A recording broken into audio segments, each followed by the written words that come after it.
Bienvenidos a Fuera de Plano, un podcast de historias con historia.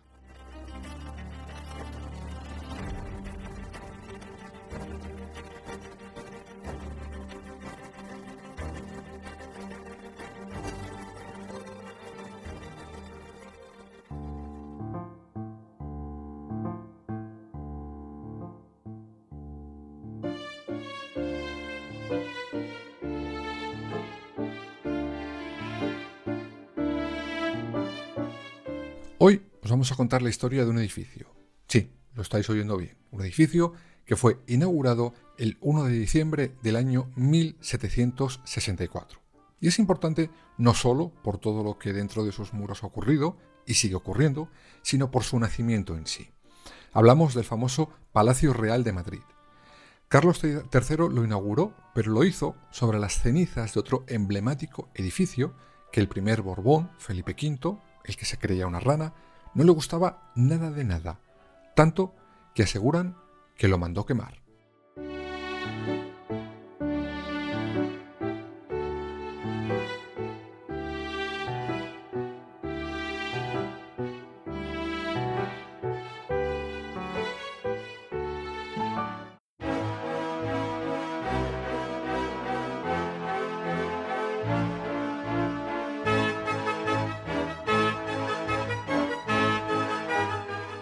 Vamos a situaros un poco en el contexto de aquella época.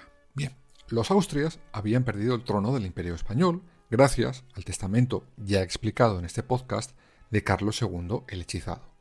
Y llega el primer Borbón, Felipe V. Y llega desde Versalles, una corte muy diferente a la española que era muy del estilo de los Austrias. Austera, oscura, así como metida para adentro. Y claro, el choque entre ambas fue enorme para el rey que se creía una rana. Sin embargo, lo que más detestó desde el minuto 1 Felipe V de aquella corte de Madrid fue un palacio emblema de los Austrias. Este palacio era el Real Alcázar de Madrid.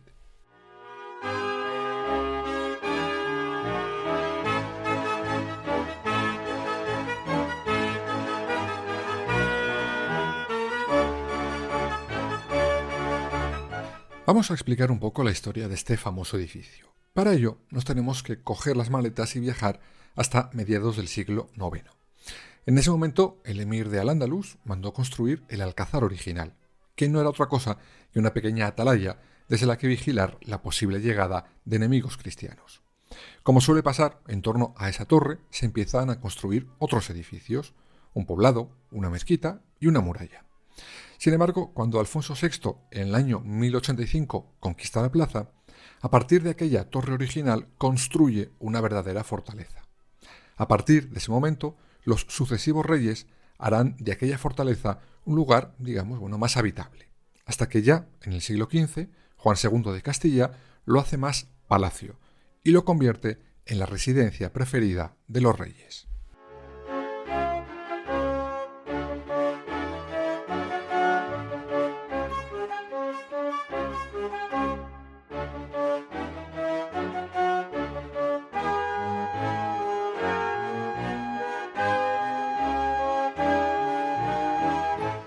Y en esto que llegamos a los Austrias. Será, como no, Carlos I quien haga Madrid como una ciudad clave de su política. Y claro, en una ciudad así tiene que haber un palacio a la altura, ¿no? Carlos I de aquí ordena a los dos arquitectos más famosos de la época la remodelización y ampliación de aquel palacio medieval. Madrid iba creciendo acorde con su alcázar.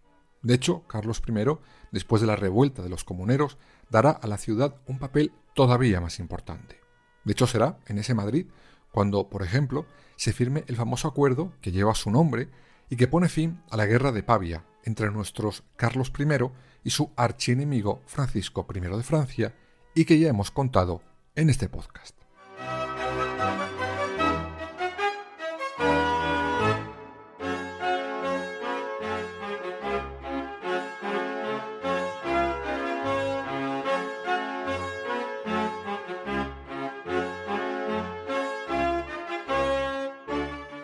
Aunque será su hijo, Felipe II, cuando en el año 1561 traslade definitivamente la corte a Madrid, quien haga todavía más espectacular al Real Alcázar. Le llena de color, lo rodea de balcones y la nueva Torre Dorada será todo un emblema no solo de ese nuevo Alcázar, sino en general de todo Madrid. Allí, por ejemplo, nacerá Felipe III, quien se encargará de nuevo de lavarle la cara al Alcázar cuando llegue al trono. Después será el heredero, Felipe IV, quien, a pesar de gustarle más otro palacio para vivir, llene el Alcázar de grandes obras de Velázquez o de Rubens, por ejemplo. Sin embargo, y a pesar de ser un gran palacio para la corte, cuando llega Felipe V a Madrid no le gusta nada, pero nada de nada de nada. Ni ese ni otros muchos. Y no saben muy bien cómo librarse de aquel Alcázar sin sublevar por eso ni al pueblo.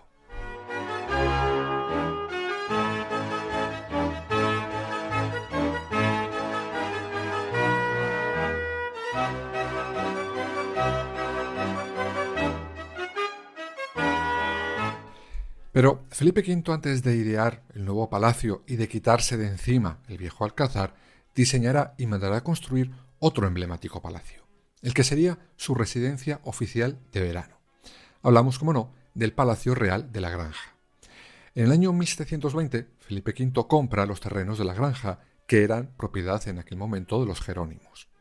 Las obras van a todo tren porque tenía cierta prisa el rey por tener su casita de campo, y por eso, en el año 1723, por fin la corte se traslada en época estival al nuevo palacio. Eso sí, los maravillosos jardines al más puro estilo Versalles que hoy podemos ver sí que tardaron un poco más en estar terminados. Sin embargo, el rey no se quedó del todo feliz, pues le pareció un poquito austero ese nuevo palacio de verano. Por eso, puso todas sus esperanzas en diseñar un palacio nuevo en Madrid, en la capital. Aunque claro, había un pequeño problema. Es que ya había uno, el Real Alcázar.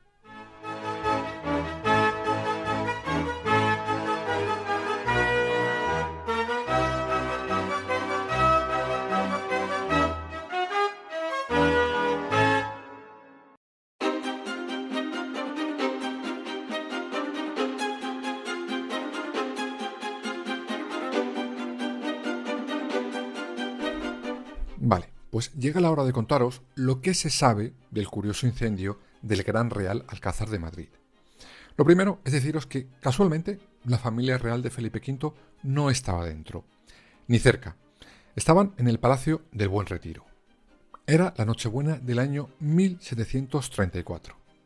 A las 12:15 de la noche, poco después del cambio de guardia, unos soldados ven que del Alcázar empiezan a salir unas llamaradas. Más o menos rápidamente empiezan a moverse, y en ese momento los monjes del convento de al lado hacen sonar las campanas. ¿Pero para qué?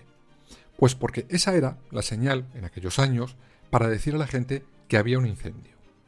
Sin embargo, al ser la noche que era, es decir, Nochebuena, el pueblo no entendió ese mensaje, sino que creyeron que eran las campanas para la misa del gallo. Los monjes y los centinelas consiguen hacer un grupo de trabajo, por decirlo así, y rescatar a los que seguían dormidos en el interior del Alcázar, que manda narices con el fuego y las campanas, que estuvieran dormidos y que tenían el sueño profundo. En fin, llaman al cerrajero real, que consigue entrar en la capilla real para sacar de allí la máxima cantidad de tesoros posibles. Poco después, la capilla se venía abajo, pero el fuego seguía extendiéndose por todo el Real Alcázar y llegará al Salón Grande. Allí, cientos de cuadros de importantísimo valor cuelgan de sus paredes. Los centinelas arrancan literalmente los cuadros de las paredes y los lienzos les arrojan por las ventanas. Por ejemplo, para que lo sepáis cuando le vayáis a ver al Museo del Prado, uno de esos fue el más que conocido cuadro de las Meninas de Velázquez. A pesar de todo, se considera que más de 500 cuadros de incalculable valor quedaron calcinados, así como importantísimos tesoros que los conquistadores habían traído desde el Nuevo Mundo a los reyes católicos.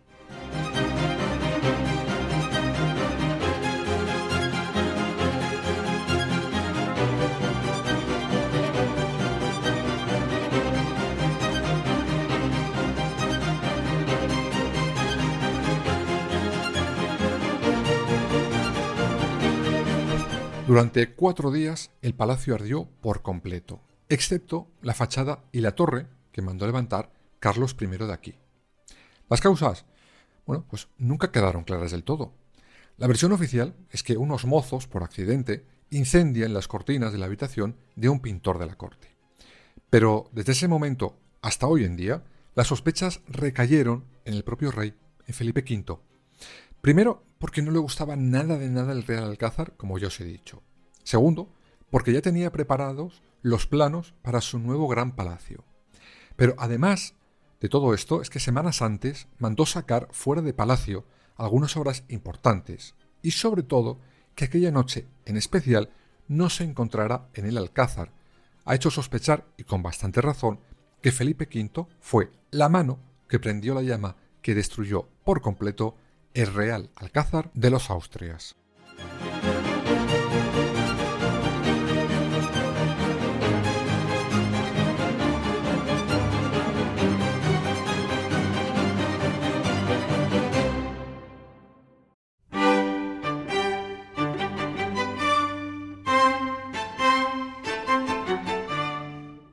Como os decía, Felipe V ya tenía encargados los planos de un nuevo palacio al más puro estilo Versalles. Pero tenía un pequeño problema con esos planos. Los planos de lo que le querían construir eran incluso demasiado grandes para la ubicación de ese difunto Real Alcázar. Es decir, allí no se podía construir. O eso, o lo hacían en otro sitio. Por tanto, el incendio no hubiera valido de nada. De hecho, los historiadores aseguran que de haberse construido lejos de allí, hoy la fisonomía de Madrid sería completamente distinta a la que conocemos. Finalmente, Felipe V decide derribar del todo lo poco que había quedado en pie del Real Alcázar y comienza la construcción del nuevo palacio, el Palacio Real de Madrid.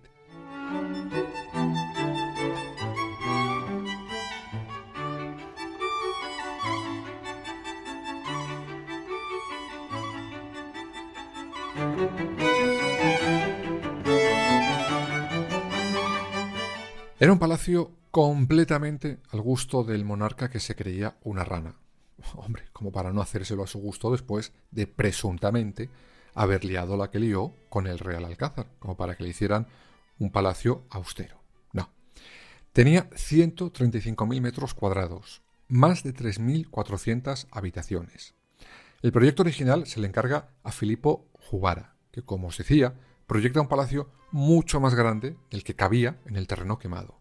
Sin embargo, este pasa mejor vida antes de comenzar las obras y el proyecto se le pasa a su discípulo Sacchetti, que recibe la orden de adaptar esos planos al terreno exacto del Real Alcázar. Y será por fin Francisco Sabatini quien finalice las obras ya en el periodo de Carlos III, quien fue, en el año 1764, el primer monarca español en vivir oficialmente dentro del nuevo y majestuoso Palacio Real de Madrid.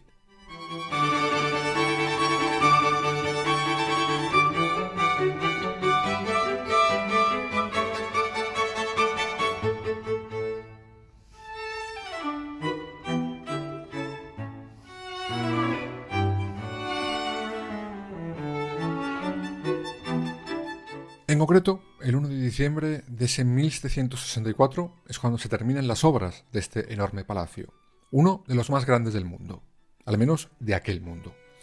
Allí, de hecho, Carlos III, cuando queda viudo, se recluye dentro de sus piedras y desde allí concibe las obras que transformarán el Madrid de la época. Por eso, de hecho, ha pasado a la historia como el mejor alcalde que tuvo Madrid. Aunque, como siempre, esto tiene más de leyenda que de realidad. Pero esa es otra historia que se contará a su debido momento.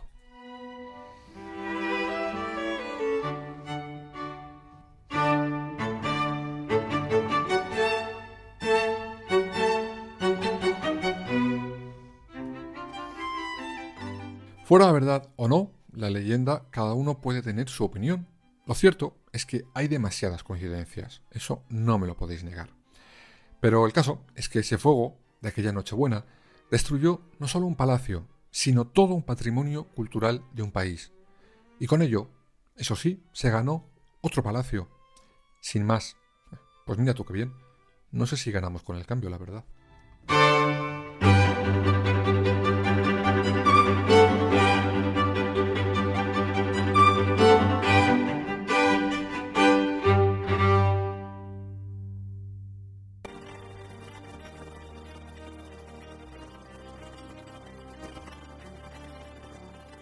Escúchanos en las principales plataformas digitales y ahora también en nuestra página web www.fueradeplanopodcast.es y síguenos en todas las redes sociales, Twitter, Instagram, Facebook y Threads.